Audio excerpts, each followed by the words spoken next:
السلام عليكم ورحمة الله وبركاته. إن الحمد لله نحمده ونستعينه ونستغفره ونؤمن به ونتوكل عليه ونعوذ بالله من شرور أنفسنا من يهده الله فلا مضل له ومن يضلل فلا هادي له ونشهد أن لا إله إلا الله وحده لا شريك له ونشهد أن سيدنا وحبيبنا وحبيب ربنا وطبيبنا وطبيب قلوبنا محمدا عبده ورسوله أرسله الله كافة للناس بشيرا ونذيرا وداعيا إلى الله بإذنه سراجا وقمرا منيرا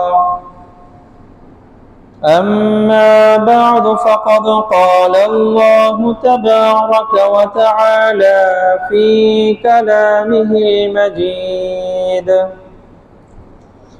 وفي فرقانه الحميد بسم الله الرحمن الرحيم يا أيها الذين آمنوا لا تأكلوا أموالكم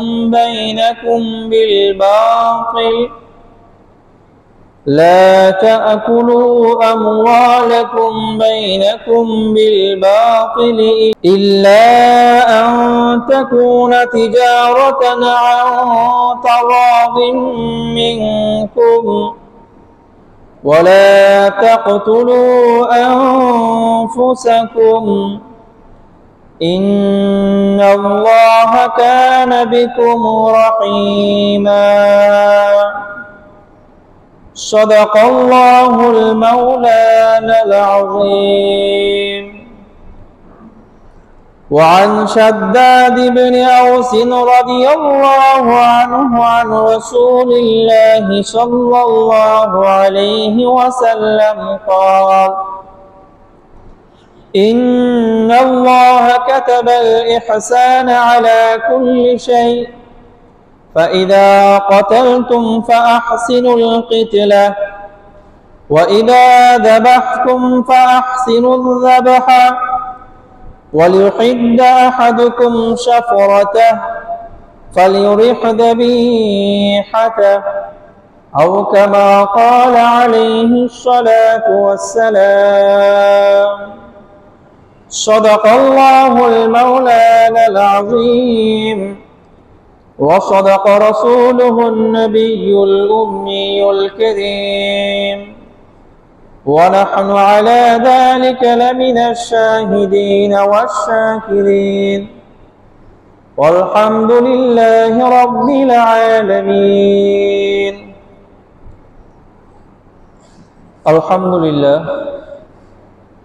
মহান আল্লাহ সুবহানাহু ওয়া তাআলা এর পবিত্র দরবারে লাখো কোটি শুকরিয়া যে মহান আল্লাহ সুবহানাহু ওয়া তাআলা আমাদের সকলকে দীর্ঘ এক সপ্তাহ পর পবিত্র জুমার দিনে জুমার নামাজ আদায়ের উদ্দেশ্যে পৃথিবীর সর্বোৎকৃষ্ট স্থান এবং মহান আল্লাহ সুবহানাহু ওয়া তাআলা এর মনোনীত ঘর মসজিদে এসে জুমার নামাজ আদায় করা এবং জুমার নামাজ আদায়ের পূর্বে কোরআন ও হাদিস থেকে কিছু আলোকপাত করা এবং শ্রবণ করার তৌফিক এনায়েত করেছেন।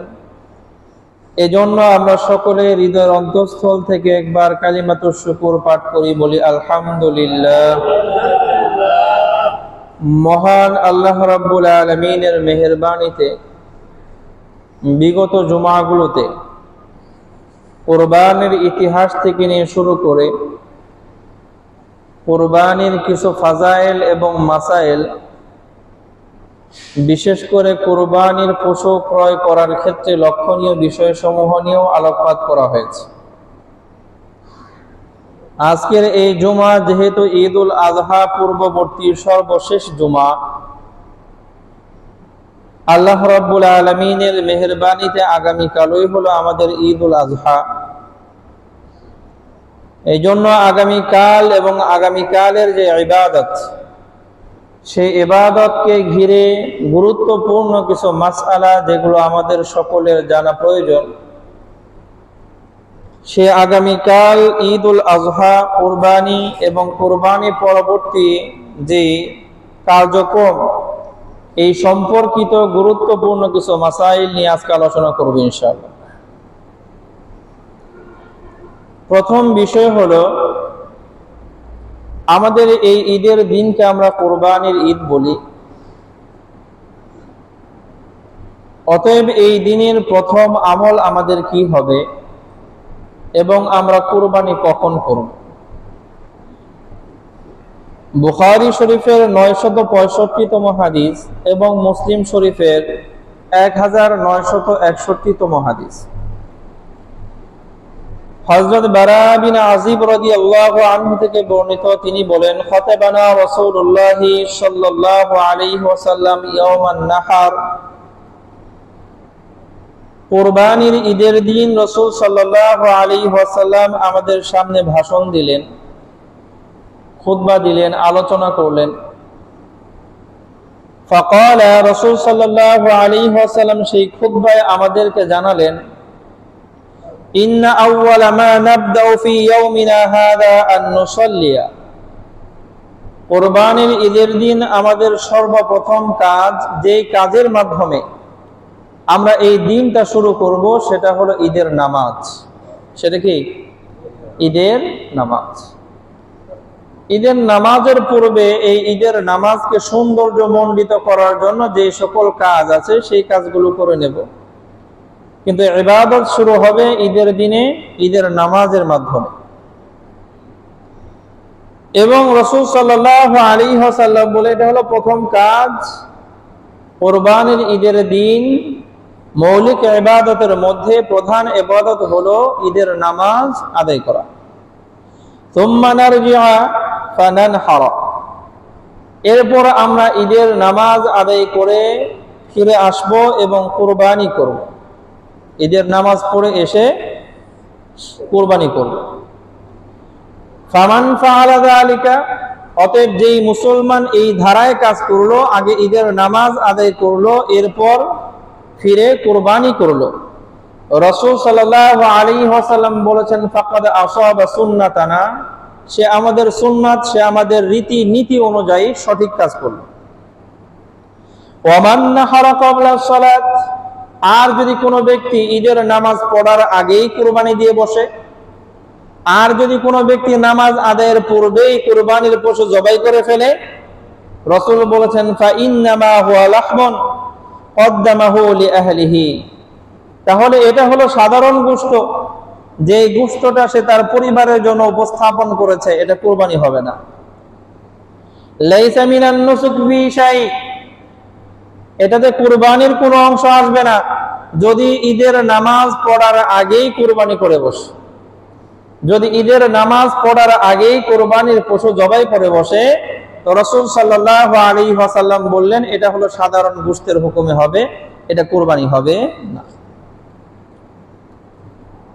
এই হাদিস থেকে আমরা বুঝতে পারি যে ঈদের জামাত হবার আগে কোনোভাবেই কুরবানির পশু জবাই করা যাবে না। যদি জবাই করা হয় তাহলে সেটা কুরবানি হিসেবে পরিগণিত হবে না। ঈদের দিন ঈদের নামাজ আদায় হওয়ার পর থেকে জিলহজ মাসের 12 তারিখ অর্থাৎ সোমবার, যেহেতু আগামীকাল ঈদের দিন 10 তারিখ, 11, 12 রবি এবং সোমবার, ঈদের নামাজ হয়ে যাওয়ার পরে জিলহজ মাসের 12 তারিখ সূর্য অস্ত যাওয়ার আগ পর্যন্ত কুরবানি করার সুযোগ থাকে। ঈদের নামাজের পর থেকে নিয়ে 12 তারিখ সূর্য অস্ত যাওয়ার আগ পর্যন্ত এই 3 দিনে দিনের বেলাতেও কুরবানি করা জায়েজ, রাতের আধারেও কুরবানি করা জায়েজ। তো আমরা শনিবার ঈদের নামাজ জামাতের সাথে আদায় করার পর থেকে সোমবার সূর্য অস্ত যাওয়ার আগ পর্যন্ত প্রতিদিন কুরবানি করার কি আছে? সুযোগ আছে। তবে কোরবানির ঈদের দিন কুরবানি করা এটা হলো সবচেয়ে আফজাল, সবচেয়ে উত্তম এবং সবচেয়ে বেশি বিনিময় পাওয়ার উপযুক্ত। দ্বিতীয় দিন প্রথম দিনের তুলনায় একটু ফজিলত কম, তৃতীয় দিন আরেকটু ফজিলত কম। কোরবানির প্রথম যে দিন ঈদের দিন, এই দিন কোরবানি করা হলো সবচেয়ে ফজিলতপূর্ণ। যদি কোনো কারণবশত ছুটে যায় দ্বিতীয় দিন কোরবানি করার সুযোগ আছে, তবে ফজিলত প্রথম দিনের তুলনায় একটু কম। যদি কোনো কারণবশত দ্বিতীয় দিনও ছুটে যায়, তৃতীয় দিন 12 তারিখ তথা এই সোমবারেও কোরবানি করার সুযোগ আছে, তবে ফজিলত প্রথম 2 দিনের তুলনায় আরেকটু কম। এই জন্য আমরা সকলেই চেষ্টা করব প্রথম দিনেই যেন আল্লাহ রাব্বুল আলামিন আমাদের সকলকে কুরবানির পশু জবাই করার তৌফিক দান করেন। এই হাদিস থেকে আমরা বুঝতে পারলাম ঈদের নামাজ পড়ার আগেই যদি কোরবানি করা হয়, কোরবানির পশু জবাই করা হয়, তাহলে কোরবানি আদায় হবে না। তবে কোনো কারণবশত কোনো অঞ্চলে যদি ঈদের নামাজ জামাতের সাথে না হয়, এমন বৃষ্টি ঝড় বৃষ্টি হলো কেউ ঘর থেকে বের হইতেই পারে না, রাষ্ট্রীয়ভাবে নিষেধাজ্ঞা এক জায়গায় জমা হয়ে সেখানে ঈদের জামাত আদায় করতে পারে না, এমন সকল সূরাতে ঈদের জামাত হচ্ছে না, সে কুরবানি করবে কখন? যদি কোনো কারণবশত ওজর বশত ঈদের জামাত না হয়, তাহলে এই ক্ষেত্রে জোহরের ওয়াক্ত শুরু হওয়া মাত্রই কুরবানি করা যাবে, সুযোগ আছে। এখন বিষয় হলো আরেকটা মাসআলা, একজন ব্যক্তি কুরবানি করবে, সে আছে এক জায়গাতে, কুরবানি হবে আরেক জায়গাতে। যে কুরবানি দাতা সে নিজের চাকরির কারণে যে কোনো কারণবশত সে আছে চট্টগ্রামে, এখন তার কোরবানি হবে আমাদের এই মির্জাপুরে, অথবা সে আছে ভিন্ন কোনো দেশে আর তার কোরবানি হবে আমাদের বাংলাদেশে। এখন সে ঈদের নামাজ তো পড়বে হয়তো একদিন আগে, না হয় একদিন পরে, তা আমাদের দেশের সাথে তো মিল খুব কমই, এখন তার কোরবানি কখন দেবে? এই ক্ষেত্রে মনে রাখবো কুরবানি দাতা কোথায় আছে সেটা লক্ষণীয় বিষয় না, লক্ষণীয় বিষয় হলো কুরবানির পশু কোথায় আছে। কুরবানির পশু যেহেতু আমাদের এই অঞ্চলে আছে, অতএব এই অঞ্চলে ঈদের জামাত হয়ে যাওয়ার পরে সেই পশুকে কুরবানি দেওয়া হবে। যে কুরবানি যার পক্ষ থেকে দেওয়া হবে তার ঈদ পরবর্তী দিন হলেও সমস্যা নাই, আগের দিন হলেও কোনো কথা নাই। তো কুরবানির পশু যে অঞ্চলে আছে ওই অঞ্চলে ঈদের জামাত হয়ে যাওয়ার পরে সেখানে কুরবানি দেওয়া হবে। এখন কুরবানি দাতা সে যেখানেই থাক না কেন, এই মাসআলাটা ভালো করে খেয়াল রাখবো। অনেকে জানার একটা প্রশ্ন জাগে যে হুজুর আমার ছেলে তো আছে সৌদিতে, এখন সে তো দেশে কুরবানি করতে চায়, এখন কুরবানি কিভাবে করবে, কখন করবে? তার তো ঈদ আগের দিন, তার ঈদ আগের দিন হলেও আমাদের দেশে যেহেতু কুরবানি হবে, আগের দিন কুরবানি করা যাবে না, কুরবানি করতে হবে ঈদের দিন ঈদের জামাত হয়ে যাওয়ার পরে। এই বিষয়টা আমরা সকলেই খেয়াল রাখবো ইনশাআল্লাহ। এর পরবর্তী বিষয় হলো ঈদের নামাজ হয়ে গেল, এখন আমরা কুরবানি করব। এই কোরবানির পশু কে জবাই করবে? এই জন্য সবচেয়ে উত্তম হলো কোরবানি দাতা নিজের হাতে কোরবানি করবে, কোরবানি দাতা নিজের হাতে জবাই করবে, এটা হলো সবচেয়ে উত্তম। যদি কোনো কারণবশত সে নিজে জবাই করতে সক্ষম না হয়, যে কোনো কারণবশত হয় ভয় পায়, না হয় একটু দুর্বল, না হয় হাতে সমস্যা আছে, যে কোনো কারণবশতই হতে পারে, সে নিজের কুরবানির পশু নিজ হাতে জবাই করতে সক্ষম না, তো এই ক্ষেত্রে দিনদার নেককার কোনো মানুষের মাধ্যমে এই কোরবানির পশু জবাই করাবে। অনেক ক্ষেত্রে কুরবানির পশু অনেকেই মনে করে, হুজুর আমি তো খালি ছুরি একটা চালাইতে পারি, বাস কুরবানি করে দিলাম। তো আমি আমার পশু যখন কারো মাধ্যমে জবাই করাবো, আমি খেয়াল করবো আমি কার মাধ্যমে জবাই করাই। এমন একজন মানুষের মাধ্যমে জবাই করালাম যে সারা বছর নামাজি পড়ে না, এমন একজন মানুষের মাধ্যমে জবাই করলাম যে সারা বছর সুদ খায়, এমন একজন মানুষের হাত দিয়ে আমার কুরবানির পবিত্র পশুটাকে জবাই করলাম যে সারা বছর ঘুষ খায়, মানুষের জমি লুট করে বেড়ায়, মানুষের অর্থ আত্মসাৎ করে। এমন মানুষের মাধ্যমে আমি জবাই করলাম যে মানুষটা বিসমিল্লাহ আল্লাহু আকবার সহি করে বলতেই পারে না। তাহলে আমি যে দিল থেকে আল্লাহ রাব্বুল আলামিনকে সন্তুষ্ট করার জন্য কুরবানি দিচ্ছি, আমি নিজে পারতেছি না, তো কার হাত দ্বারা করাইতেছি? এই জন্য দিনদার নেককার একজন মানুষের মাধ্যমে আমি এই কুরবানির পশু জবাই করাবো যদি নিজে অক্ষম হই। এবং এক্ষেত্রেও উত্তম হলো আমি জবাই করতে পারি না, কিন্তু জবাই যেখানে হচ্ছে সেখানে উপস্থিত থেকে আমার কুরবানির পশুটা জবাই হচ্ছে এই দৃশ্য নিজে দেখা। আল্লাহ রাব্বুল আলামিন তৌফিক দান করুন। বিদায় হজে রাসূল সাল্লাল্লাহু আলাইহি ওয়াসাল্লাম 100টা উট কুরবানি দিয়েছিলেন। কয়শো? 100। এর মধ্যে 63টা উট রাসূল সাল্লাল্লাহু আলাইহি ওয়াসাল্লাম নিজ হাতে জবাই করেছেন। কত? 63। রাসূল সাল্লাল্লাহু আলাইহি ওয়াসাল্লামের দেহের মধ্যে আল্লাহ রাব্বুল আলামিন 100 জন পরিপূর্ণ টাটকা যুবকের শক্তি রেখেছিলেন। 63টা উট জবাই করা রাসূল সাল্লাল্লাহু আলাইহি ওয়াসাল্লামের জন্য কোনো ব্যাপার না। বাস্তবিক পক্ষে রাসূল সাল্লাল্লাহু আলাইহি ওয়াসাল্লাম 100টা উট নিজেই জবাই করতে পারতেন, কিন্তু 63টা কইরা আর বাকি 37টা উট রাসূল সাল্লাল্লাহু আলাইহি ওয়াসাল্লাম তিনার ছোট মেয়ের জামাই হযরত আলী রাদিয়াল্লাহু আনহুকে সুযোগ দিয়েছেন, তুমি এই 37টা করো। রাসূল সাল্লাল্লাহু আলাইহি ওয়াসাল্লাম চাইলে 100টা নিজেই দিতে পারতেন, মেয়ের জামাইয়ের একটু সুযোগ করে দিয়েছেন। এজন্য মনে রাখবো, কুরবানির পশু আমি কুরবানি দাতা আমার নিজের হাতেই জবাই করাটাই হলো সবচেয়ে উত্তম।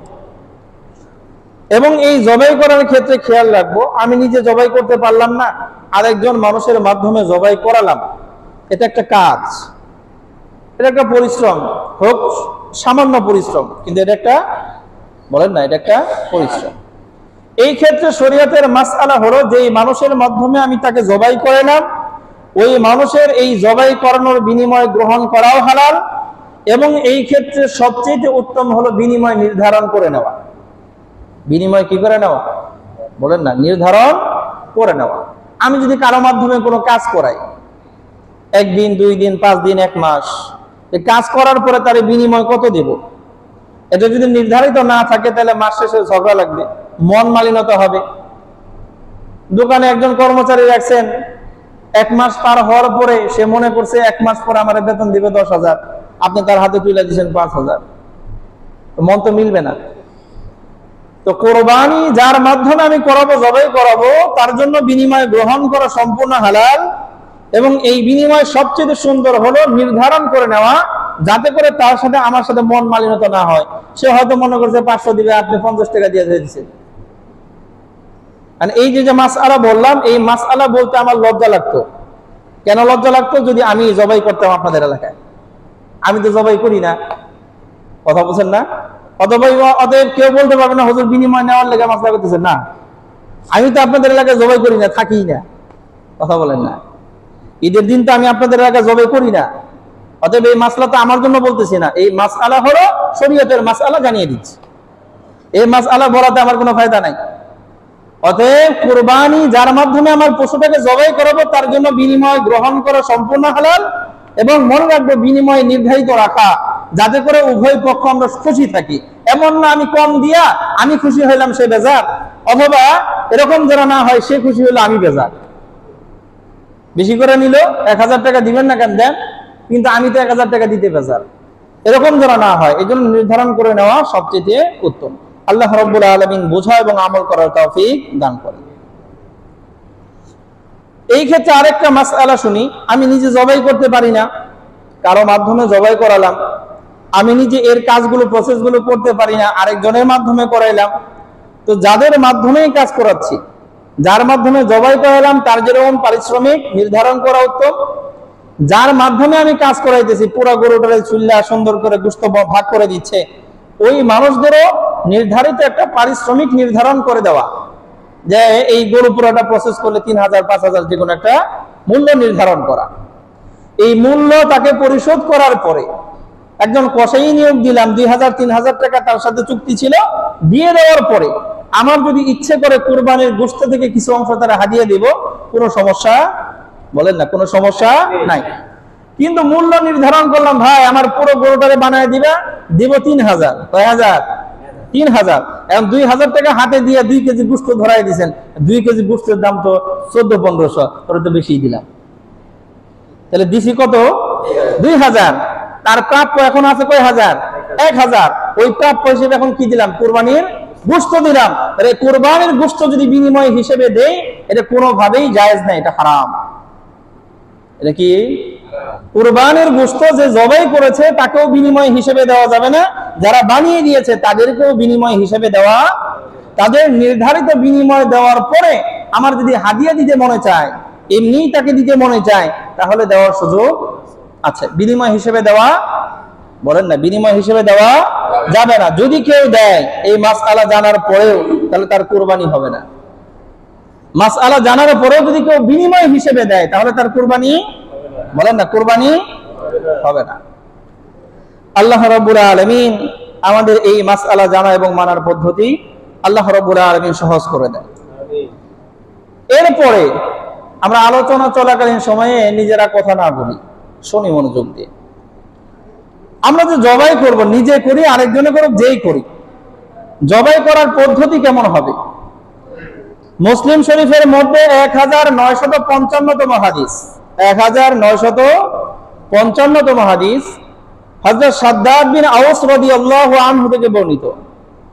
রাসূল সাল্লাল্লাহু আলাইহি ওয়াসাল্লাম বলেছেন, ইন্নাল্লাহা কাতাবাল ইহসান আলা কুল্লি শাই।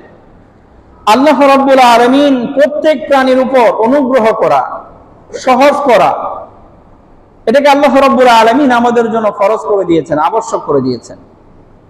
অতএব রাসূল সাল্লাল্লাহু আলাইহি ওয়াসাল্লাম বলেছেন, ফাইদা কাতালতুম ফাআহসিনুল কিতলা। অতএব কোন মানুষ যদি এমন অন্যায় করে যে অন্যায়ের কারণে রাষ্ট্রীয়ভাবে তাকে মৃত্যুদণ্ড দেওয়া লাগে, কি দেওয়া লাগে, তার কতল করা লাগে, রাসূল বলেছেন এই কতলটা সুন্দর করে করবা যাতে তার কষ্ট কম হয়। কষ্ট কি হয়, ফাআহসিনুল কিতলা, এমন ভাবে তারে হত্যা করবা, মৃত্যুদণ্ড কার্যকর করবা যাতে তার কষ্ট কি হয়, কম হয়। কয়েক জুমা আগে এই বিষয় নিয়ে আলোচনা করেছিলাম। আমাদের ইসলামের দণ্ডবিধি হলো, কেউ যদি মৃত্যুদণ্ডে দণ্ডিত হয় তাহলে তরবারির মাধ্যমে তার কল্লা কেটে দেওয়া। এখন এই পশ্চিমা সভ্যতা আমাদের কাছে এই বিষয়টা এমন ভাবে উপস্থাপন করছে, এটা সন্ত্রাসী মনে হয়, অমানবিক মনে হয়, ভয়ঙ্কর একটা দৃশ্য মনে হয়, একবারে কল্লা কেটে নেব। আচ্ছা, একজন মানুষের কল্লা কাটলে তার এই গলাটা যদি তার দেহ থেকে পৃথক হয়ে যায়, ওই মানুষটা মরে যাবে। মরবে কিভাবে? খুব স্বাভাবিক ভাবে, অল্প সময়ের মাঝে। কারণ তরবারি দিয়ে আঘাত করলে 1 সেকেন্ডের মধ্যেই তার দেহ থেকে কল্লাটা আলাদা হয়ে গেছে, 1 সেকেন্ডের মধ্যে। কিন্তু একজন মানুষকে যদি ফাঁসি দেন, এমনও আছে একজন মানুষ শ্বাস নেওয়ার পরেও শ্বাস আটকে 2-3 মিনিট থাকতে পারে, তো 2-3 মিনিট পর্যন্ত তার কষ্ট হবে। এমনও মানুষ আছে যে মানুষ আরো লম্বা সময় থাকতে পারে, তো যতটুকু সময় সে শ্বাস ধরে চিপ দিয়ে থাকবে তত লম্বা সময় তার কি হবে, কষ্ট হবে। ক্রস ফায়ার করলে সাথে সাথে মানুষ মারা যায় না, সময় লাগে। তো এই যে মৃত্যুদণ্ড কার্যকর করার যতগুলো মাধ্যম আছে, এই সবগুলো মাধ্যমের মধ্যে ইসলামিক যে মাধ্যম, এর মাধ্যমে একজন মানুষকে হত্যা করা হলে ওই মানুষের কষ্ট সবচেয়ে কি হয়, কম হয়। কিন্তু পশ্চিমা সভ্যতা আমাদের কাছে উপস্থাপন করেছে এটা খুব ভয়ঙ্কর, অমানবিক। কিন্তু বাস্তবতা হলো যে আসলে যে মানুষকে মৃত্যুদণ্ড দেওয়া হচ্ছে ওই মানুষের এই ক্ষেত্রে কষ্টটা কম হয়, এটা ইসলামের বিধান। এজন্য রাসূল সাল্লাল্লাহু আলাইহি ওয়াসাল্লাম বলেছেন, ফাইদা কাতালতুম, কোন কারণবশত যদি কাউকে মৃত্যুদণ্ড দেওয়ার প্রয়োজন পড়ে, ফাআহসিনুল কিতলা, সুন্দর করে যেইভাবে মৃত্যুদণ্ড কার্যকর করলে তার সহজ হবে, যেইভাবে মৃত্যুদণ্ড কার্যকর করলে তার কষ্ট কম হবে, ওইভাবে কার্যকর করবে। ওয়াইদা যাবাহতুম, আর যখন কোন প্রাণীকে জবাই করার প্রয়োজন পড়ে, রাসূল সাল্লাল্লাহু আলাইহি ওয়াসাল্লাম বলেছেন ফাআহসিনুদ যাবহা, জবাইটাও সুন্দর করে করবা যাতে করে ওই প্রাণীর কষ্ট কম হয়। ওই প্রাণীর কি হয়? কষ্ট। এটা হলো মূলনীতি। জবাই এমন ভাবে করব যাতে করে প্রাণীর কি হয়? কষ্ট কম হয়। এখন এই কষ্ট কম দেওয়ার জন্য যা যা মাধ্যম অবলম্বন করা দরকার সেগুলো করব। এরপরে রাসূল সাল্লাল্লাহু আলাইহি ওয়াসাল্লাম দুইটা মাধ্যম বলে দিয়েছেন এই হাদিসের মধ্যে। একটা হলো ওয়ালিউহিদ্দা আহাদুকুম শাফরাতা, রাসূল সাল্লাল্লাহু আলাইহি ওয়াসাল্লাম বলেছেন তোমরা যে ছুরির মাধ্যমে এই প্রাণীটাকে জবাই করবা, এটা ভালো করে দাঁড় দিয়ে নিবা। ভালো করে কি নিয়ে দিবা? ধার দিয়ে নিবা। ধার যদি দেওয়া হয় তাহলে তাড়াতাড়ি জবাই করা সম্ভব। আর ধার না থাকলে পরে 3 ফুট 4 ফুট 5 ফুটের কাজ হয় না। ফুসাইতে আছে, গরুর কালি কষ্ট হইতেই আছে। এই জন্য জবাই করার ক্ষেত্রে এমন ভাবে জবাই করা যাতে প্রাণীর কষ্ট কম হয়। এই ক্ষেত্রে রাসূল সাল্লাল্লাহু আলাইহি ওয়াসাল্লাম বললেন যে ছুরিটা ভালো করে ধার দিয়ে নিবা। ফালিউরিহ যাবিহাতা, এবং রাসূল সাল্লাল্লাহু আলাইহি ওয়াসাল্লাম বলেছেন এই যেই প্রাণীকে জবাই করা হলো তাকে একটু শান্তি দেওয়া। কি দেওয়া? কি দেওয়া? শান্তি দেওয়া। এই ক্ষেত্রে উলামায়ে কেরাম বলেছেন শান্তি দেওয়ার মানে হলো জবাই করার পরে তার এই রক্ত বের হওয়ার সুযোগ দেওয়া, তার শরীরটা একটু ঠান্ডা হওয়ার সুযোগ দেওয়া, তার ভিতর থেকে জান বের হওয়ার সুযোগ দেওয়া, আগে সুলাসুলি শুরু করা না দেওয়া। অনেকে আসি গরুটাকে জবাই করছে এখনো লাড়াচাড়া করতেছে, চামড়া চুলা শুরু হয়ে গেছে। এটা না, গরুটার একটু আরাম দেওয়া। জবাই করার পরে তার রক্ত বের হবে, জান বের হয়ে যাবে, একটু ঠান্ডা হয়ে পড়ে থাকবে, তারপরে চুলা শুরু করা। এই দুইটা কথা রাসূল সাল্লাল্লাহু আলাইহি ওয়াসাল্লাম ফালিইহসিনুয যিবহা এই কথার মধ্যে আরেকটু উল্লেখ করে দিলেন। তা আমরা এর সাথে আরো কিছু কথা ফুকাহায়ে কেরাম উল্লেখ করেছেন যে একটা প্রাণীকে জবাই করতে গেলে সুন্দর করে জবাই করার যে পদ্ধতি, এক্ষেত্রে ফুকাহায়ে কেরাম আরো কিছু কথা উল্লেখ করেছেন। এর মধ্যে 1 নম্বর হলো জবাই করার পূর্বে প্রাণীটাকে ভালো করে খাবার খাইয়ে নেওয়া, খাবারে কষ্ট না দেওয়া। এরপর হলো জবাই করার স্থান পর্যন্ত স্বাভাবিকভাবে হাঁটিয়ে নেওয়া। একটু সময় লাগুক। অনেক সময় দেখেন এমন ভাবে টান দেয় গলায় ফাঁস লেগে যায়, তাই না? হ্যাঁসরে বিশাল বড় মোটা মোটা লাঠি দিয়ে পিটাইয়া মোটামুটি কোরবানিতে একটু পরে দিয়েই দিব, এখন যত আঘাত করা যায়।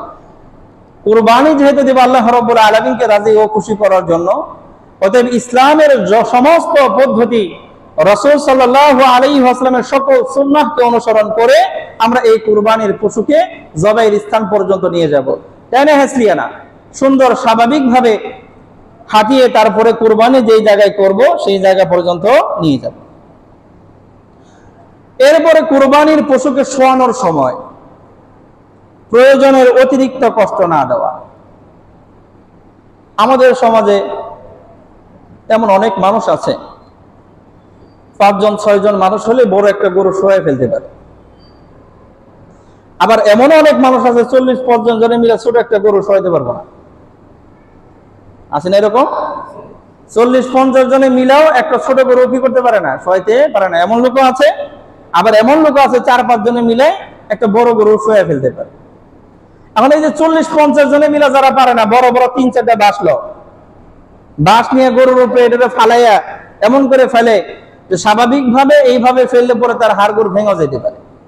এইভাবে ফেলার পরে তার উপরে 3-4টা বাঁশ দেয়, বাঁশ দিয়ে 2 পাশে 4-5 জন করে লোক দাঁড়ায়।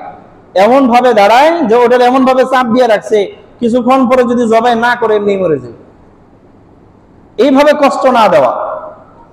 স্বাভাবিকভাবে আমি পারি না, যে পারে তার সাথে যোগাযোগ করা, আইনা তারপরে স্বাভাবিকভাবে এটা শোয়া জবাই ব্যবস্থা করা, প্রয়োজন ততটুকু জবাই করার জন্য, এর চাইতে অতিরিক্ত কষ্ট না দেওয়া। খেয়াল রাখবো ইনশাআল্লাহ। এরপরে কুরবানির যে পশু আছে সেই পশুকে বাম কাঁধে কেবলামুখী করে শোয়ানো। বাম কাঁধে, বলেন না, বাম কাঁধে কেবলামুখী করে শোয়া তারপরে জবাই করা, যেটা আমরা সবাই জানি, করি আলহামদুলিল্লাহ। এরপরে হাদিসের মধ্যে যে কথা আসছে সেটা হলো যে ছুরির মাধ্যমে আমি জবাই করব সেই ছুরিটা ভালো করে ধার দিয়ে নেওয়া। আর যদি এমন হয় যে না আগে ছুরি ধার দিতে মনে নাই, এখন একটু পরে জবাই হবে, এখন ধার দেওয়ার প্রয়োজন, এরপরে ওই পশুর সামনে ধার না দেওয়া, আড়ালে ধার দিয়ে নিয়ে আসা। এরপরে আরেকটা বিষয় হলো এক পশুর সামনে আরেক পশুকে জবাই না করা। এক পশুর সামনে আরেকটা পশুর জবাই না করা। যদিও এই পশু কথা বলতে পারে না, কিন্তু ওর সামনে আরেকটা পশুর গলার মধ্যে ছুরি চালাইবেন, সেই পশুর গলা দিয়ে রক্ত ঝরবে, আর এই পশু কিছুই বুঝবে না। তারা তো জবাই করবে না 10 মিনিট পরে, কিন্তু তার যন্ত্রণা শুরু হয়ে যাবে 10 মিনিট আগে থেকেই, যে আমার একটু পরেই মনে হয় এভাবে জবাই দেব। এই জন্য এই পশু যেটাকে আমি জবাই করব, কুরবানি দেব, আরেক পশুর সামনে এই পশুকে কুরবানি না দেওয়া। এই হাদিস থেকেই ফুকাহায়ে কেরাম আরো মাসআলা বের করেছেন। তো সেটা হলো যে এই হাদিসের মধ্যে রাসূল সাল্লাল্লাহু আলাইহি ওয়াসাল্লাম বলেছেন সুন্দরভাবে জবাই করা। তো এই সুন্দরভাবে জবাই করার মাধ্যম হলো এক পশুকে আরেক পশুর সামনে জবাই বলেন না না করা।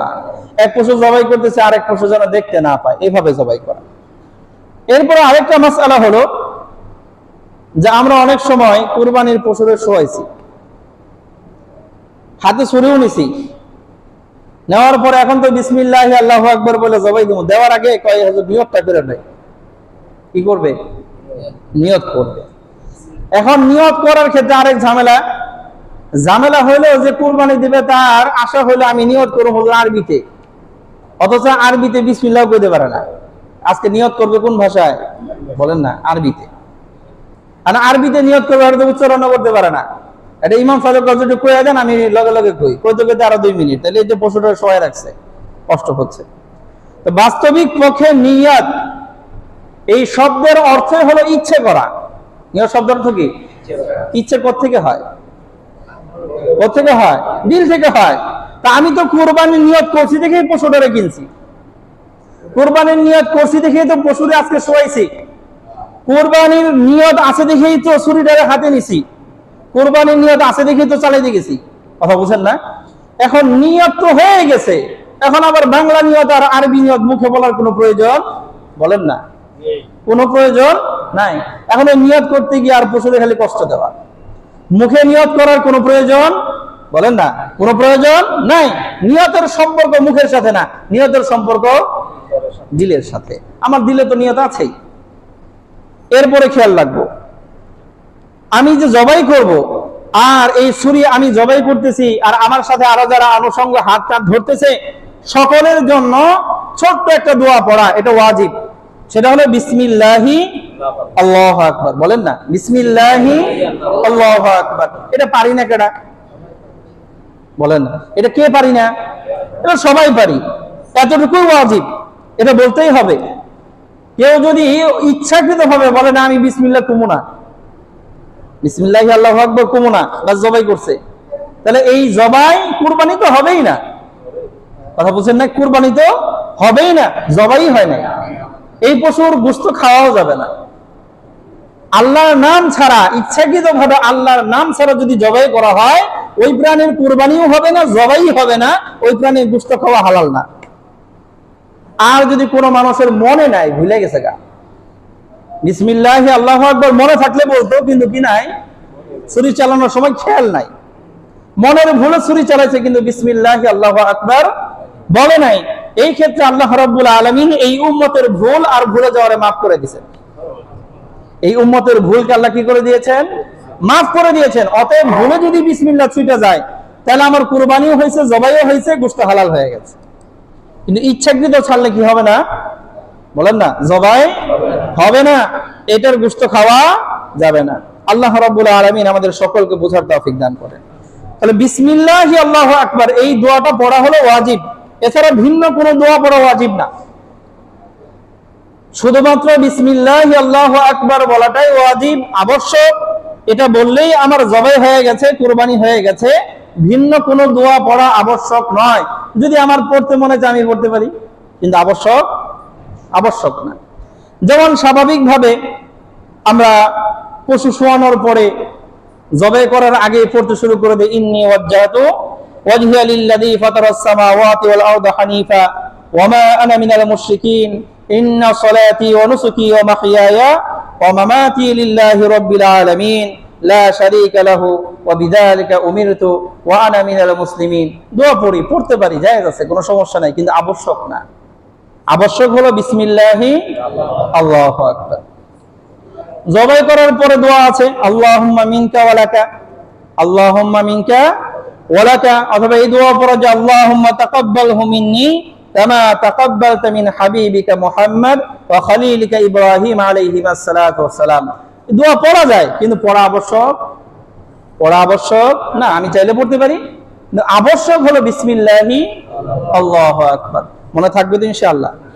আল্লাহ রাব্বুল আলামিন তৌফিক দান করেন। জবাই করার ক্ষেত্রে লক্ষণীয় হলো, একটা পশুর গলার মধ্যে যখন আমি ছুরি চালাচ্ছি, এখানে পাশাপাশি 4টা রগ আছে।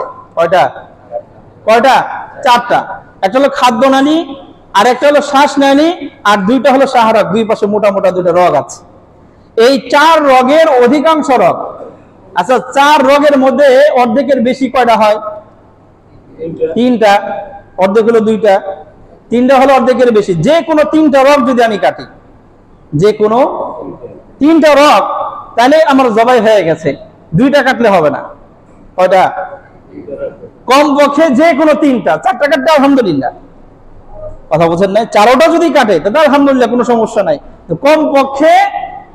কমপক্ষে 3টা রগ কাটতে হবে, তাহলে আমার জবাই হবে। যদি 3টা না কেটে মাত্র 2টা কাটে, তাহলে জবাই হবে না। এখন এই 3টা কাটার মধ্যে খাদ্যনালী আর শ্বাসনালী, এটা তো অবশ্যই কাটতে হবে। এই 2টা না কাটলে 3টা তো পূরণই হইব না, কথা বলছেন নাই? খাদ্যনালী আর শ্বাসনালী যদি না কাটেন, তাহলে 3টা পূরণ করবেন কেমনে? এছাড়া 3টা পূরণ হবে না। খাদ্যনালী আর শ্বাসনালী কাটা, এই দুই পাশের যে 2 রগ আছে, যে কোনো একটা রগ কাটলেই 3 রগ হয়ে গেল, বাস আলহামদুলিল্লাহ হয়ে যাবে। এরপর খেয়াল রাখবো, পশু যখন জবাই করা শেষ, মসজিদের ইমাম সাহেব, মুয়াজ্জিন সাহেব, অথবা এলাকার কোন দিনদার নামাজির মাধ্যমে যখন আমি কুরবানির পশুটারে জবাই করেছি, বড় একটা ছুরি দিয়ে রক্ত 3টা কেটে দিছে, রক্ত বের হইতেছে, এমন সময় আমাদের অনেকে অস্থির হয়ে যায়। রক্ত বের হইতেছে, তারপর অস্থিরতা কাজ করে, ছোট একটা ছুরি নিয়ে খুঁচাইতে শুরু করে দিই। মনে রাখবো, এটা জায়েজ নাই। ছোট ছুরি নিয়ে ওই যে গলার মধ্যে যেভাবে খুঁচায়, এটা কি নাই? বলেন না, এটা জায়েজ নাই। এটা ওই কুরবানির পশুর অতিরিক্ত কষ্ট দেওয়া, এটা জায়েজ নাই। এই জন্য খুঁচাখুচি করবো না। রগ কাটা হয়েছে, রক্ত বের হয়ে স্বাভাবিকভাবে সে এক সময় তার দেহ থেকে তার জান বের হয়ে যাবে, ঠান্ডা হয়ে যাবে, তাড়াহুড়ার কিছু নাই। এই জন্য জবাই করার পরে পশুর গলায় চাকু দিয়ে খুঁচানো যাবে না। এরপরে জবাই করার পর, যেটা হাদিস থেকে আমি আপনাদের সামনে বলেছি, তার এই জান বের হওয়া আর এই পশুটা ঠান্ডা হওয়ার আগ পর্যন্ত তার এই চামড়া ছোলা বা কোনো অঙ্গ কাটা, পাটা কেটে ফেলা, এটা জায়েজ নেই। প্রথমে এখান থেকে রক্ত বের হবে, ওর দেহ থেকে জানটা বের হবে, একটু ঠান্ডা হয়ে পড়ে থাকবে, তারপরে চামড়া ছোলা শুরু হবে। এর চাইতে বেশি তাড়াহুড়া করে আগে যদি চামড়া চুলতে শুরু করি, কুরবানি হয়েছে, কিন্তু আমি এখন যে কাজ করতেছি এই কাজটা হারাম, জায়েজ নাই। এই জন্য খুব সতর্ক থাকবো ইনশাআল্লাহ।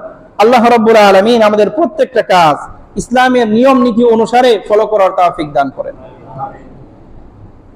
এরপরে এখন তো জবাই হয়ে গেছে, গোশত বানানো হবে। গোশত বানানোর পরে এখন আসবে এই গোশত বন্টন করার পালা। যদি কুরবানি একা দেয়, তাহলে তার কাউরে ভাগ করে দেওয়া আবশ্যক না।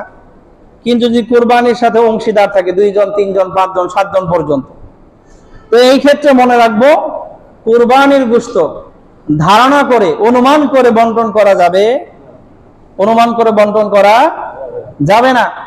মাইপা যতটুকু সর্বোচ্চ সতর্কতার সাথে, একদম কম বেশি না করে, যে অংশের হকদার, একজনের 2 ভাগ নিছে, তারে 2 অংশ দিয়ে দেওয়া, একজনের 1 অংশ নিছে, তারে 1 অংশ মেপে ঠিকঠাক দিয়ে দেওয়া। ওজনে কম বেশি, বলেন না, ওজনে কম বেশি না করা।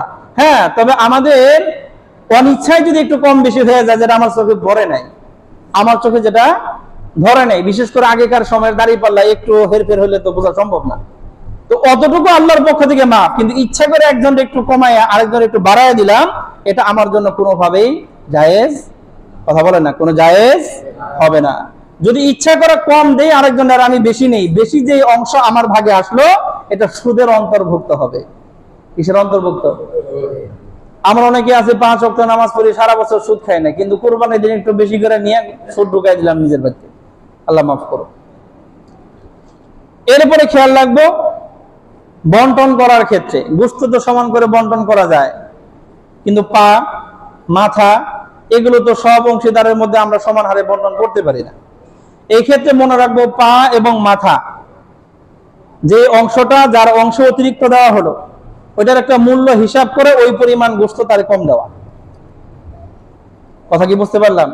যেমন একজনের ভাগে পাও দিছি, তাহলে পাও এটা আর গোশতের সাথে অনুমান করে কতটুকু গোশতের পরিমাণে আসতে পারে ওইটারে আলাদা বাদ রেখা ওই অন্যান্য অংশীদারদেরকে দিয়ে দেওয়া, কারণ তারা তার পাও পায় নাই।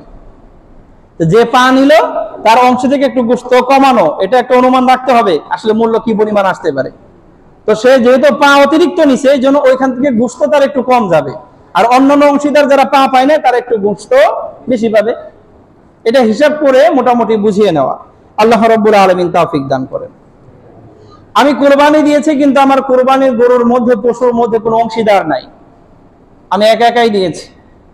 তো এই ক্ষেত্রে আমার এই কুরবানির গরুর সম্পূর্ণ যে গোশতটা, এটা আল্লাহ রাব্বুল আলামিন আমার ইখতিয়ার দিয়েছেন, স্বাধীনতা দিয়েছেন। আমার যদি মন এমন হয় যে না কুরবানির পশুর সম্পূর্ণ গোশত একাই খামো, কাউরে জায়েজ আছে। কি আছে? জায়েজ আছে। যদি বলি সম্পূর্ণটাই দান করে দিব, তাও জায়েজ আছে। কিন্তু উত্তম হলো, ফুকাহায়ে কেরাম বলেছেন এই গোশতকে 3 ভাগে ভাগ করা। ওয়াজিব না, ফরজ না, সুন্নত না, এটাকে ফুকাহায়ে কেরাম মুস্তাহাব, মুস্তাহসান বলেছেন। উত্তম কয় ভাগ করা? 3 ভাগ। 1 ভাগ আমি আমার পরিবারের জন্য রেখে দেব, আর 1 ভাগ আমি আমার আত্মীয় স্বজন, বন্ধু বান্ধব তাদেরকে হাদিয়া দেব, আরেক ভাগ গরিব দুঃখী যারা আছে, যারা অভাবী আছে তাদের জন্য আমি বিলিয়ে দিয়ে দেব। এটা হলো মুস্তাহাব, মুস্তাহসান, উত্তম। বুঝতে পারলাম তো? আবশ্যক না, ওয়াজিব না, ফরজ না, এমনকি সুন্নত না, এটা হলো মুস্তাহাব বিষয়। এই জন্য এটা নিয়ে কারোর সাথে পারাপারি না করা, যে তুই কুরবানি দিলি গোশত কাউরে দিলি না, তোর কুরবানি হয় নাই, এই ফতোয়া যেন না দেয় কেউ। সে যদি সম্পূর্ণটা খেয়েও ফেলে, এটা যেহেতু আল্লাহ রাব্বুল আলামিন তাকে সুযোগ দিয়েছেন, অতএব আমি এখানে ফতোয়া দেওয়ার কেউ না যে তার কুরবানি হয় নাই। কেউ যদি সম্পূর্ণটা সাদাকা করে দেয় তাও আলহামদুলিল্লাহ, সম্পূর্ণটা খেয়ে ফেললো তাও আলহামদুলিল্লাহ। হ্যাঁ, তবে যদি সে এই ফুকাহায়ে কেরামের পরামর্শ ফলো করে নিজেও খায়, আত্মীয় স্বজনদেরও দেয় এবং গরিব দুঃখীদেরকেও দেয়, আলহামদুলিল্লাহ। পবিত্র কোরআন সূরা হজ আয়াত নাম্বার 28, এই আয়াতের মধ্যে আল্লাহ রাব্বুল আলামিন বলেছেন ফাকুলু মিনহা, ফাকুলু মিনহা, নিজে খাও, ওয়াতাইমুল বাইসাল ফাকির, আর গরিব দুঃখী অভাবী যারা আছে তাদেরকেও খাওয়াও। তো এই যে খাও আর খাওয়াও আল্লাহ রাব্বুল আলামিন আবশ্যক করে দেন নাই, এটাও আল্লাহ রাব্বুল আলামিনের পক্ষ থেকে আমাদের জন্য পরামর্শ। কথা কি বুঝতে পারলাম? আল্লাহর পক্ষ থেকে আমাদের প্রতি কি বলেন না পরামর্শ। আল্লাহ বলছেন নিজেও খাও, গরিব দুঃখীদেরকেও খাওয়াও।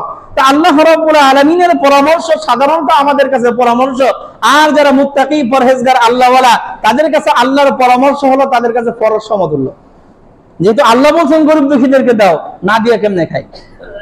কথা কি বুঝতে পারলাম? এই জন্য উত্তম হলো কয় ভাগ করা? 3 ভাগ করা। তো মনে রাখবো এই 3 ভাগ করার ক্ষেত্রে ওই যে অংশীদারকে দেওয়ার সময় যেরকম মাইপা ঝুইকা একদম সমান সমান দেওয়া দরকার ছিল, এই 3 ভাগ করার ক্ষেত্রে আর মাপা যাবার দরকার নেই। কারণ এখানে কেউ তো আবশ্যকীয় হকদার না, আমি যার যেই পরিমাণ দিতে চাই। আত্মীয় স্বজনদের একটা ভাগ করে দিলাম অনুমান করে যতটুকু যায়, গরিব দুঃখীদের জন্য 1 ভাগ দিলাম অনুমান করে যতটুকু যায়, নিজের জন্য 1 ভাগ রাখলাম যতটুকু থাকে। এখানে আর মাপ ঝোপ করা আবশ্যক না। এরপরও যদি আমি 3 ভাগে মাপি তাও সমস্যা নেই, কিন্তু এখানে কি না মাপাটা, কিন্তু অংশীদারদেরকে দেওয়ার জন্য মাপা ওয়াজিব, মাপতেই হবে এবং সেখানে কোনো হেরফের করা যাবে না।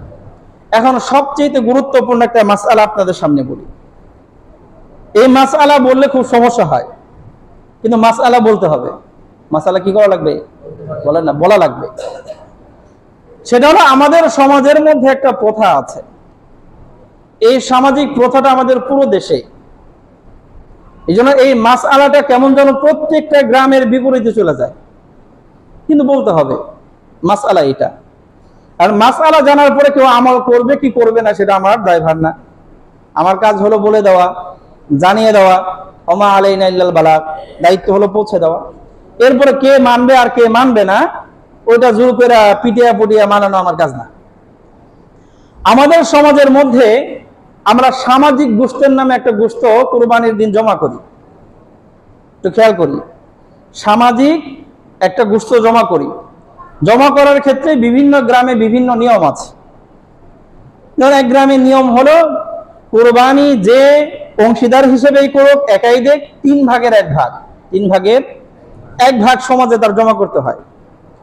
কোন কোন এলাকায় শুনছি যদি একা কুরবানি দেয় তাহলে অর্ধেক জমা করা লাগে, আর যদি অংশীদার থাকে তাহলে 3 ভাগের 1 ভাগ করে সবাই দেয়। এখন এই যে একজন মানুষের কাছ থেকে তার কুরবানির গোশত, মনে করেন একটা গরু একাই দিছে, 7 জনে দিছে, যেমনি দিছে, সম্পূর্ণ গোশতের মাসআলা বললাম, এটা তার ইখতিয়ার। বলছি না এই মাসআলাটা তার ইখতিয়ার। সে যদি চায় সম্পূর্ণটা আমি খামো, সুযোগ আছে না নাই? আছে। এখন তারে আমি সামাজিক ভাবে বাধ্য করলাম অর্ধেক গোশত দেওয়া লাগবে, তারা সামাজিক ভাবে বাধ্য করলাম 3 ভাগের 1 ভাগ দিতে হবে। একটু ভালো করে খেয়াল করেন, 3 ভাগের 1 ভাগ দেওয়া লাগবে। আমি আপনাদের এই দেওয়াটাতে এক সময় একজনের কাছ থেকে শুনলাম, সে বলতেছে যে এই যে মানুষটা একা কুরবানি দিছে, তার যদি অর্ধেকটা নিয়ে যায়, নিল, তাও তো অর্ধেকটা রইল। কথা বলছেন না? যেমন মনে করেন যে 20 কেজি গোশত হলো, 10 কেজি গেছে সমাজে, 10 কেজি তো তার রয়েছে। কিন্তু এই 20 কেজি গোশতের মধ্যে যদি 7 জন অংশীদার হয়, কয়জন? 7 জন। একজন পাইছে 3 কেজি, কয় কেজি? এই 3 কেজির যদি 3 ভাগের 1 ভাগ দিয়ে দেয়, মানে 1 কেজি দিয়ে দিল, রইল মাত্র 2 কেজি। 2 কেজি দিয়ে পরিবারের সদস্য তো হয় না। কথা কি বুঝাইতে পারলাম? তো সে বলতেছে যে এটা আমাদের জন্য জুলুম হয়ে যায়। কি হয়ে যায়? আমি আমার কান দিয়ে শুনছি, একজন বলছে। একজন হয়তো মুখ ফুটে বলছে, অনেকে মুখ ফুটে বলতে পারে না, কিন্তু অনেকের দিলের কথা এটা এক। এখন মনে রাখবো, যেই মানুষটা একটা টুকরা বেশি দিতে চাইতেছে না, 1 কেজি 2 কেজি না, 1 টুকরা সমাজে দিতে চাইতেছে না, ওইটা আমি জোর করে নিয়ে আসলাম। 1 কেজির কথা অনেক পরে, একটা টুকরা নিয়ে আসলাম, ওই টুকরাটা কুরবানি দাতা সমাজের এখানে দিতে দিল থেকে চাইতেছে না, কিন্তু আমরা বাধ্য করছি, যার কারণে সে দিতেছে, কিন্তু দিল থেকে দেয় না। কথা কি বুঝাতে পারলাম? আল্লাহ রাব্বুল আলামিন বলেছেন, লা তাকুলু আমওয়ালাকুম বাইনাকুম বিল বাতিল। অবৈধ পন্থায় একজন মানুষের অসন্তুষ্টিতে তার সম্পদ ভোগ কইরো না, এটা আল্লাহ রাব্বুল আলামিনের বিধান। যদি কেউ ভোগ করে, এটা হালাল না, এটা হলো সম্পূর্ণ হারাম। কথা কি বুঝাইতে পারলাম? তাহলে এটা সামাজিক ভাবে 100 জনে নিয়ে ভোগ করি, 100 জনের জন্য হারাম, একজনে ভোগ করি, একজনের জন্য। কথা বুঝেন নাই? একটা দোকানদার ফল নিয়ে বসে রয়েছে, ওইখান থেকে একটা আপেল জোর করে নিলাম, আমি একটা নিলেও যেরকম হালাল, নিয়ে 10 জনে মিলা খেলেও হারাম। কথা বুঝেন নাই? একজন কুরবানি দাতার গোশত এটা সম্পূর্ণ তার রাখার এখতিয়ার আছে। আমি সামাজিক ভাবে 2 ভাগের 1 ভাগ বা 3 ভাগের 1 ভাগ যে জোর করে নিলাম, যারা দিতে চাইতেছে তাদেরটা হালাল, কিন্তু যে দিতে চাইতেছে না মন থেকে, সমাজের একটা নিয়ম থাকার কারণে জোর করে নিয়ে আসলাম, এই গোশতটা নিয়ে আমি একা যদি খাই, আমার একার জন্য হারাম, যদি সমাজের 100 জন 1000 জন লোকে খায়, তাদের জন্য হারাম। এটা মাসআলা। এটা কি?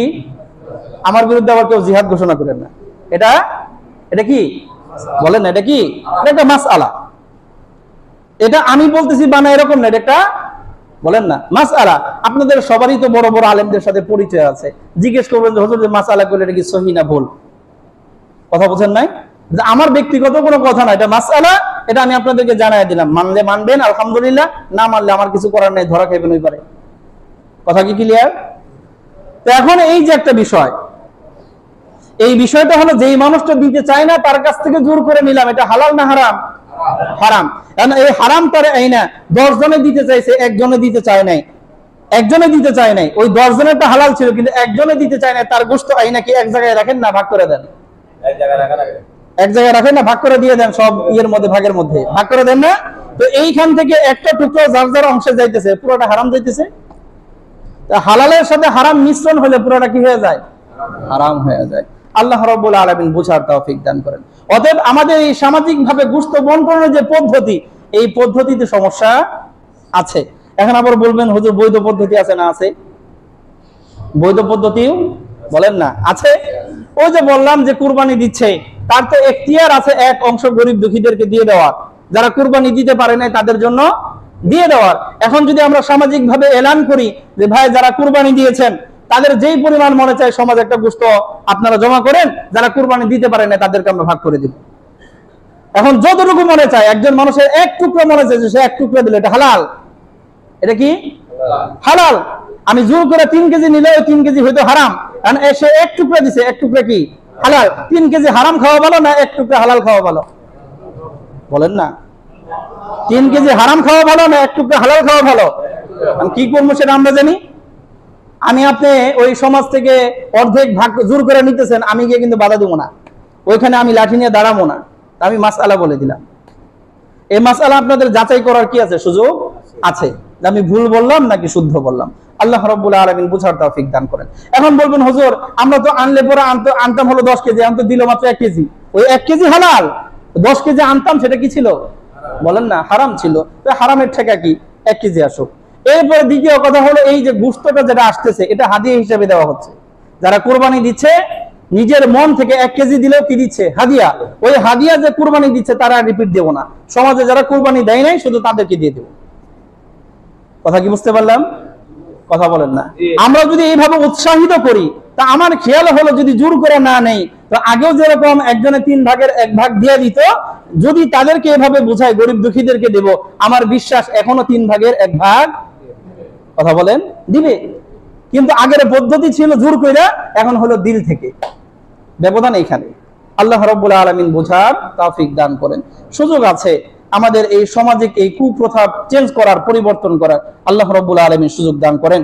এটা মাসিক আল কাউসারে 2019 সালে প্রকাশ করা হয়েছে এই মাসআলাটা।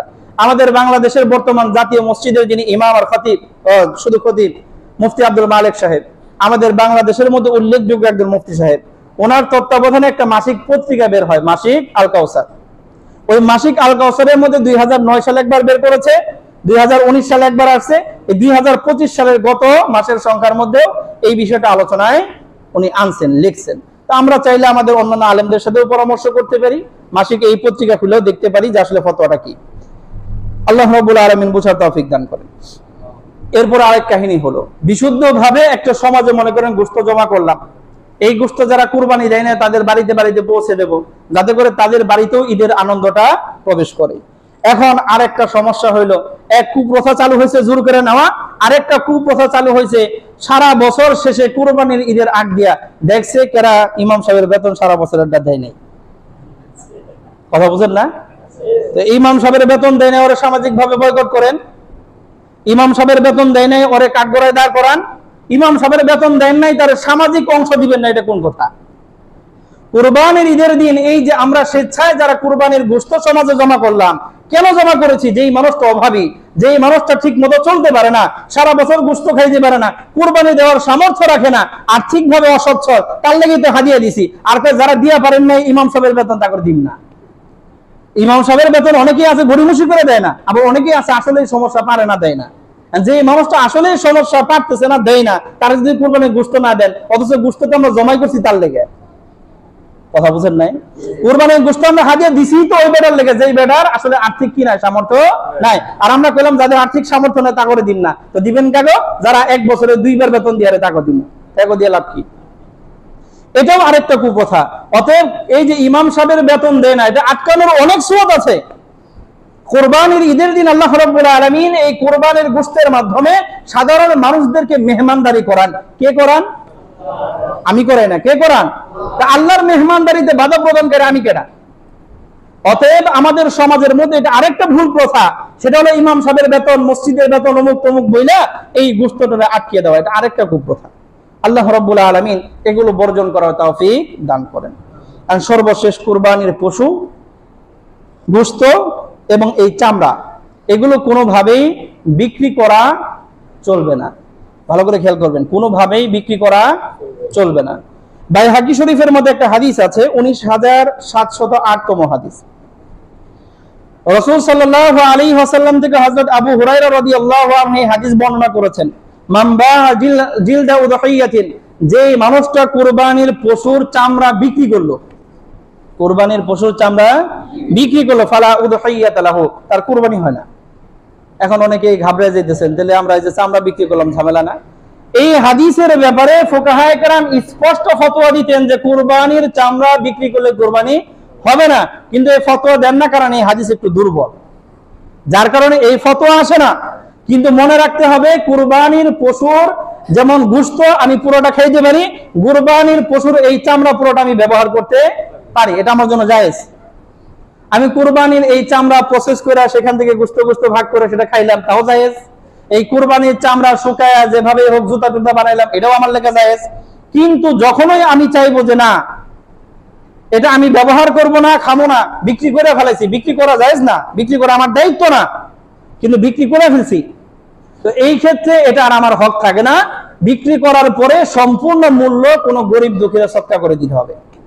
যদি বিক্রি হয়ে যায়, বিক্রি করার আগ পর্যন্ত আমার খাওয়াও জায়েজ, ব্যবহার করাও বলেন না জায়েজ।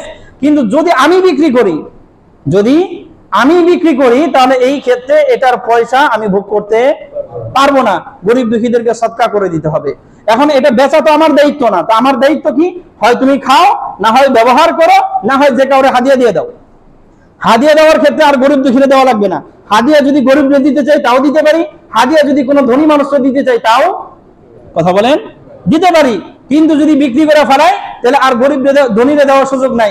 বিক্রি করছি, এটা সাদাকা, এখন গরিবকে দিতে হবে। অতএব কুরবানির পশুর চামড়া নিজে খাওয়া ব্যবহার করা জায়েজ আছে। কুরবানির পশুর চামড়া যে কাউরে হাদিয়া দেওয়া, ধনীরেও গরিবরেও। কিন্তু যদি বেঁচে ফেলি তাহলে এটা অবশ্যই গরিবকে সদকা করে দিতে হবে। আল্লাহ রাব্বুল আলামিন আমাদের সকলকে বোঝার তৌফিক দান করেন। এখন সময় যেহেতু শেষ, শুধুমাত্র কুরবানির ঈদের দিনের যে সুন্নাহগুলো সংক্ষিপ্ত আবার আপনাদের সামনে বলি। ঈদের দিন খুব তাড়াতাড়ি ঘুম থেকে জাগ্রত হওয়া, এটা সুন্নাত। ভালোভাবে মিসওয়াক করা, যাতে করে আমার মুখের দুর্গন্ধে কুরবানি জামাতে কিছু অন্য কারো কষ্ট না হয়। সুন্দর করে গোসল করে সারা দেহকে পরিষ্কার করা, সুন্দর ও পরিষ্কার পোশাক পরা, নতুন পোশাক দরকার নাই, সুন্দর পরিষ্কার, নতুন থাকলে আরো ভালো, কিন্তু এটা আবশ্যক না। এবং শরীয়তের বৈধতা মোতাবেক যতটুকু সাজসজ্জা করার একজন মুসলমান পুরুষের কি আছে, সুযোগ আছে, ওই পরিমাণ সাজসজ্জা করা। কুরবানির গোশত দিয়ে প্রথম আহার করা, যারা কুরবানি দিচ্ছি আমাদের জন্য সুন্নত হলো কুরবানির পশুর গোশত দিয়ে কুরবানি ঈদের দিনের প্রথম খাবার খাওয়া। এটা অনেকেই বুঝে না, কেমনে খামো হুজুর, বানাইতে তো আসর পর্যন্ত জায়গা।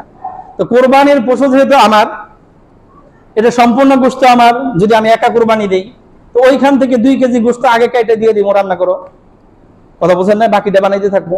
আর যদি হয় 7 জন অংশীদার, তো 1 টুকরা কাইটে 7 ভাগ করে মাপ দিয়ে 7 জনের বেতে বাড়াই দিব, তোমরা বেতে রান্না করো, খাইতে থাকি, তারপরে সারাদিন বানাইতে থাকবো, কথা বুঝেন না, সুযোগ তো আছে, আমরা বুঝি না, এলো ঝামেলা।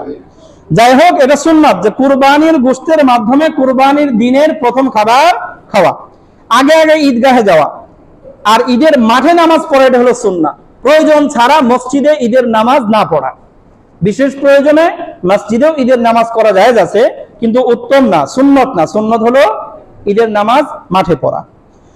এরপরে কুরবানির ঈদের দিন ঈদের মাঠে যাওয়ার সময় উঁচু স্বরে তাকবীর পড়া, আল্লাহু আকবার, আল্লাহু আকবার, লা ইলাহা ইল্লাল্লাহু, আল্লাহু আকবার, আল্লাহু আকবার, ওয়ালিল্লাহিল হামদ। রোজার ঈদে আস্তে আস্তে, কুরবানির ঈদে জোরে জোরে।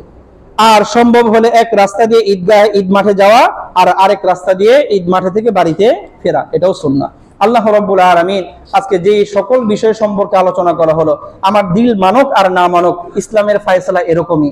আল্লাহ রাব্বুল আলামিন আমাদের সকলকে ইসলামী প্রত্যেকটা ফয়সালা দিল দিয়ে মেনে নেওয়ার তৌফিক দান করেন। আমিন। ওয়া আখিরু দাওয়ানা আলহামদুলিল্লাহি রাব্বিল আলামিন।